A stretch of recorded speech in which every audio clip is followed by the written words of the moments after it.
Bienvenidos a Conversaciones Alimentarias, un canal de comunicación que pretende transmitir mensajes sencillos y dar respuestas útiles.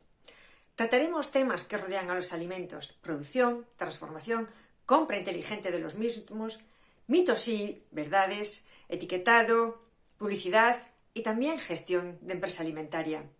¿Y a quién va dirigido? Pues a todos vosotros, a los consumidores, tanto si profesionalmente estáis en la cadena alimentaria como si no. En Conversaciones Alimentarias tenemos la suerte de contar con una gran periodista y experta en comunicación, Beatriz García Cibreiro. ¡Empezamos! Bienvenidos a este programa número 10 de una tercera ya temporada de Conversaciones Alimentarias, que como siempre estamos acompañados de Esther Vázquez Carracedo. Hola, Esther. ¿Qué tal, Beatriz? Además, hoy traemos un tema muy interesante, que hoy vamos a hablar sobre la exportación y la importación. Está claro que ya no hay fronteras, sobre todo tampoco a nivel de productos de alimentación, y eso es maravilloso porque nos permite consumir productos que igual antes ni se nos pasaban por la cabeza.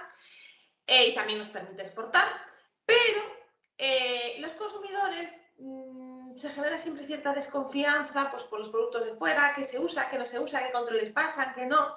Y además tenemos a nuestras empresas del sector alimentario español un poco molestas porque piden que se cambien las reglas de juego y recibir un trato igual, ¿no? Entonces, en este sentido, ¿qué procesos y qué controles sanitarios se siguen para importar alimentos que luego consumimos aquí?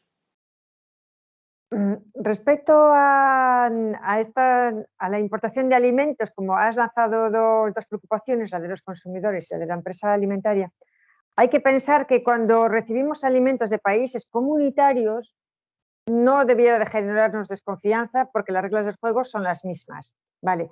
De hecho, no es una importación tal cual es cuando viene de países de fuera de la comunidad. Dicho esto, para los países que quieren importar a la Unión Europea, ¿vale?, el tipo de autorizaciones y de controles que tienen que tener dependerá mucho de si quiere importar alimentos de origen animal o no. Luego la categoría de esos alimentos, es decir, dentro del mundo cárnico no es lo mismo la carne de porcino que la de pollos que un preparado de carne. Y luego de los históricos de ese país y de los controles sanitarios que ya tenga ese país, de haberlo hecho bien o menos bien.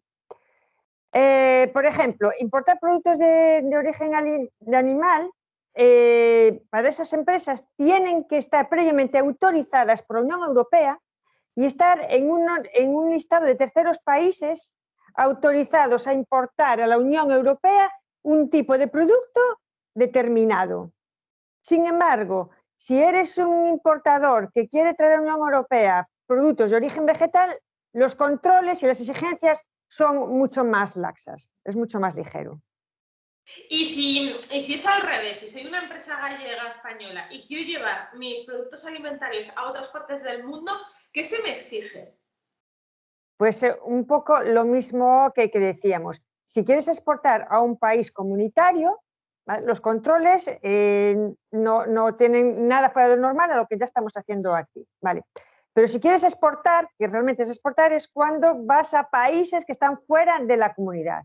Y no es lo mismo lo que le van a exigir a estas empresas españolas si quieren exportar o alimentos de origen animal o no, según la categoría del alimento y según al país de destino al donde quiere exportar, por si es más exigente que nosotros o si por el contrario ya reconoce toda la normativa sanitaria comunitaria. Por ejemplo, 4 cosas importantes que tiene que tener en cuenta una empresa española de alimentos para exportar, si son alimentos de origen animal. Primero, tiene que ser consciente de que va a tener que implantar un sistema de autocontrol certificado, que es más exigente que la PPCC que tiene ahora. Después, tiene que implantar controles o procedimientos adicionales propios del país de destino al que quiere ir. Tercero, es posible que la empresa del país de destino al que quiere ir le exija tener implantado un sistema de gestión de calidad certificado.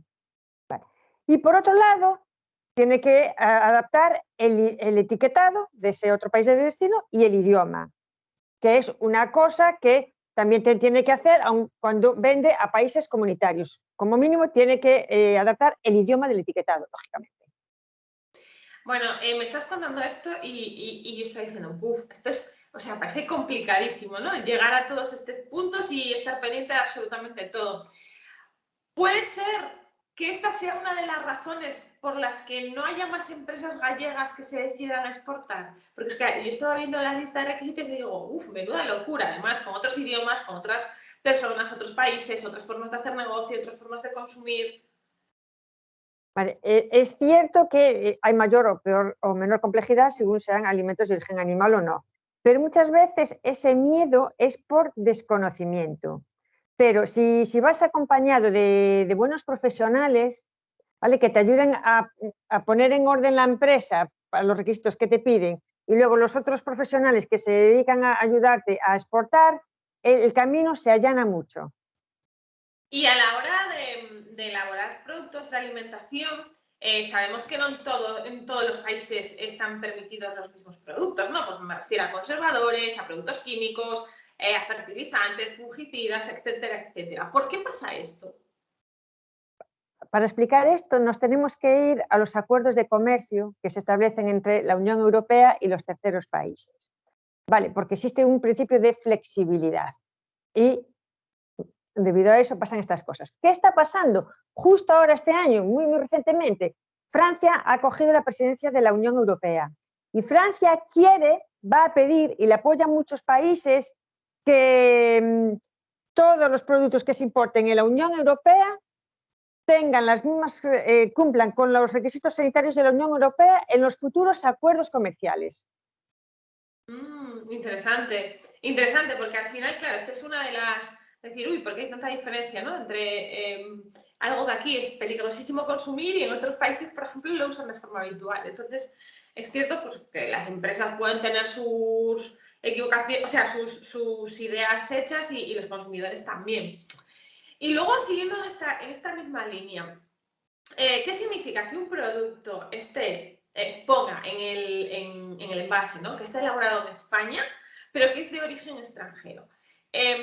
Por ejemplo, o sea, hay miles de ejemplos, pero por los espárragos, ¿no? Que aparecen envasados en Navarra, por ejemplo, y pues luego ponen que son origen Perú o China. Las fresas, las judías, bueno, yo creo que una gran cantidad, además de verduras, hortalizas, frutas y demás. Fíjate, el origen, cuando nos ponen un país de origen, se refiere al país de origen de la materia prima, no al país donde se encuentra la empresa que elaboró ese alimento.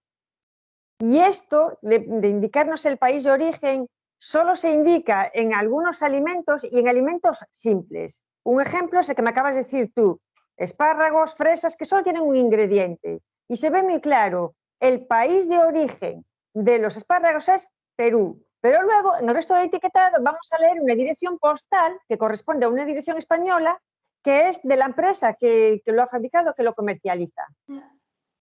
Otra cosa son los productos compuestos, que tienen más ingredientes. Ahí, claro, no vemos el origen de los alimentos porque no están obligados a ponerlos. Es una reivindicación de los consumidores que tienen hace tiempo.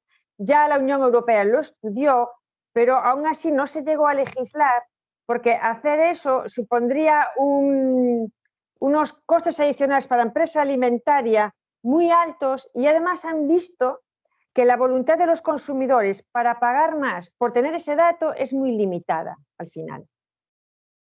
Ya, porque al final tú sabes que estás consumiendo algo que se ha elaborado en otro país y que a priori si lo estás consumiendo aquí es porque cumple con los requisitos sanitarios y demás para hacerlo. Y ahora en la actualidad, en esta misma línea, vamos, puede engañarse al consumidor y que piense que está consumiendo algo de un lugar y que resulte ser de otro. A ver, engañar no.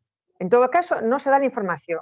En el caso en el que es obligatorio indicar el origen, el país de procedencia de la materia prima, ya nos lo ponen. Otra cosa es que no leamos la etiqueta, ¿de acuerdo? Y en los alimentos donde no es obligatorio y los alimentos compuestos que tampoco es obligatorio, no nos están engañando, simplemente no tienen obligación de decirlo. Vale. Otra cosa es que tú vayas un poco más allá y conozcas un poco el tema. Si en los productos de origen animal podemos saber fácilmente de dónde proceden. ¿Por qué? Porque si nos hemos fijado en esos productos simples de origen animal, aparece en el etiquetado un óvalo y dentro ponen unas letras y unos números. ¿Vale? Si ves una ES es España, si ves FR es Francia, si ves UK es en Reino Unido, porque eso lo tienen que poner de forma obligatoria en todos los alimentos que se comercialicen en la Unión Europea. Un tema interesante, la de la lectura de las etiquetas de los productos. Bueno, ya para acabar este tema, porque si no nos echamos aquí, como nos podemos echar media hora hablando tranquilamente. Visto todo lo que acabamos de hablar, ¿exportación sí o exportación no para nuestras empresas alimentarias? Y además, añado otra pregunta más. ¿Significa algo para los consumidores que las empresas alimentarias sean exportadoras? A ver, debiera de ser una decisión bien meditada para las empresas alimentarias, por todo lo que hemos visto, porque necesita un esfuerzo de tiempo, pero también de dinero. El coste de implantar todas esas medidas sanitarias, el coste de esas autorizaciones, auditorías y certificaciones, ¿vale? El coste de contratar a esos especialistas en exportación, el coste del transporte de mercancías y los aranceles, ¿vale? Está ahí. Entonces tienes que ver si el margen de tu producto o el dinero con el que tú cuentas puedes afrontar esta aventura. Por tanto, si eres una empresa con poquito margen, con poco dinero, vamos a ver, y tus costes de producción son altos, a lo mejor hay que pensarlo y darle una vuelta. Y luego vas a tener un problema añadido que seguro que surgirá, será tu capacidad productiva, porque los volúmenes que te van a pedir van a ser altos y seguramente tú estás produciendo a una capacidad inferior a la que tienes. Y para los consumidores, pues el hecho de que exista la importación y exportación es lo que permite que tengamos precios baratos, lo que permite que tengamos acceso a alimentos que no tendríamos aquí porque están fuera de temporada o no son de aquí.